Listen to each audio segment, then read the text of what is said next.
In this video, I'm going to teach you on how to divide radicals.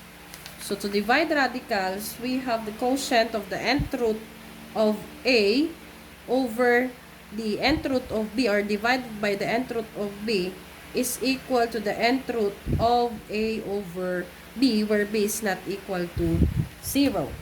So let us divide and simplify the expression square root of 63 divided by square root of 7. So applying this rule, we have square root of 63 over square root of 7 is equal to the square root of 63 divided by 7. And then we can divide. 63 divided by 7 is equal to 9. So therefore, we have square root of 9, and that is equivalent to 3. So our final answer is 3. Now let us have the second example. So we have square root of 6 divided by square root of 5. So in this case, 6 cannot be divided with 5 exactly. So therefore, we have to rationalize our denominator. So let us express this as square root of 6 over square root of 5. So in rationalizing the denominator, we have to multiply the expression by a square root of a number that will make this denominator a perfect square. So we have square root of 5, and what will make this a perfect square, we are going to multiply it by square root of 5 over square root of 5. So such that we have 6 times 5 is square root of 30 over square root of 5 times square root of 5 is square root of 25. Then we have to express this as a whole number. So square root of 30 over square root of 25 is 5. So therefore, our final answer is square root of 30 over 5. Now let us take a look at the third example. So we have cube root of 4 divided by the sixth root of 2. So we can see that the indices are different. So the index of the first radical is 3, and the index of the second radical is 6. So we have to transform this into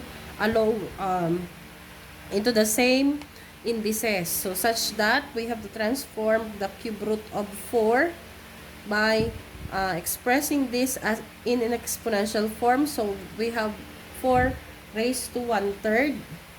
Then we have to multiply this with 2 over 2 such that the denominator will become 6. So 1 times 2 is 2 over 3 times 2 is 6. So that is equivalent to the sixth root of 4 squared, which is 16.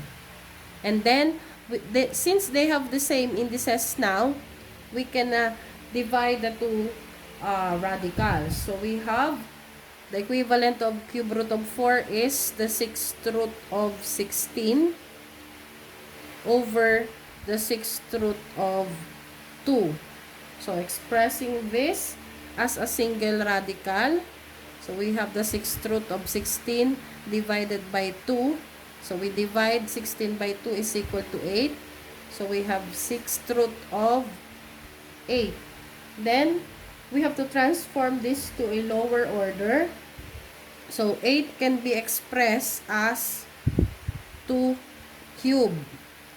Then, reducing their exponents, so this can be expressed as 2 raised to 3 over 6.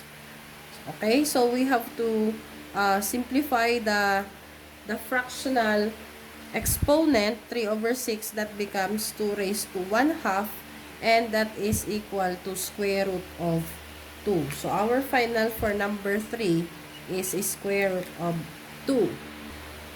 Okay, let us have the fourth one. So we have the square root of 2xy squared divided by the cube root of 8xy cubed. So we can see that the indices of the two radicals are different. So we have the index of the first one is 2, and the index of the second radical is 3.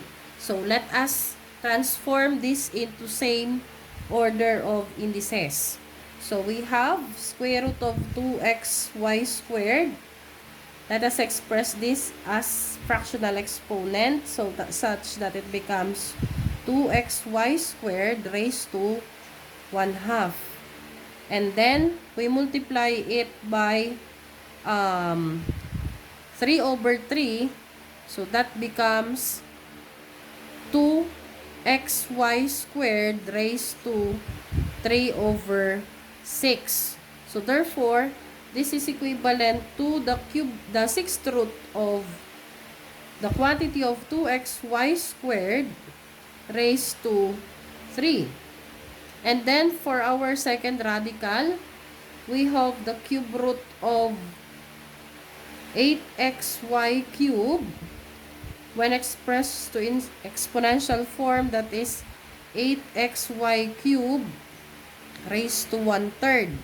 So, multiplying this by 2/2 such that they will have the same indices, which is 6. So, this becomes the sixth root of 8xy cubed raised to a power of 2.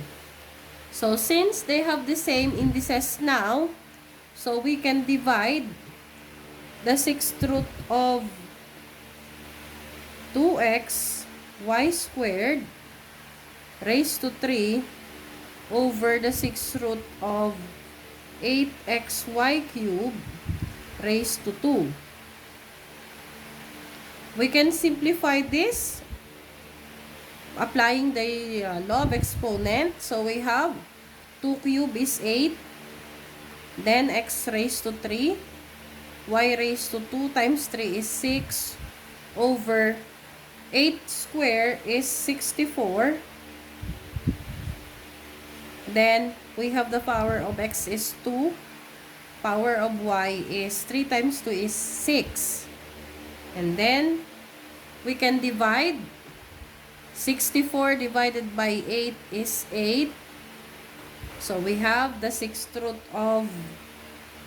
Then, in terms of x, 3 minus 2 is x. So, we have y over 6 over y over 6. This can be cancelled. Okay, and what remains in the denominator is 8. So, we have the sixth root of x over 8. And then, we have to rationalize the denominator. So, to rationalize the denominator, we have to express this as exponential form, which is x over 2 cubed, such that we can easily determine what number should be multiplied to 2 cubed to make this a perfect number, such that the index is 6. So, we multiply this by the sixth root of 2 cubed over 2 cubed. And then, simplifying, we have x times 2 cubed, which is equal to 8. So, therefore, it is sixth root of 8x over 2 cubed times 2 cubed is 2 raised to 6. And then, the sixth root of 2 raised to 6 is equal to 2. So, therefore, our final answer is the sixth root of 8x over 2. So, we can cancel this one, and this is our final answer. I hope you learn a lot, and don't forget to follow for more.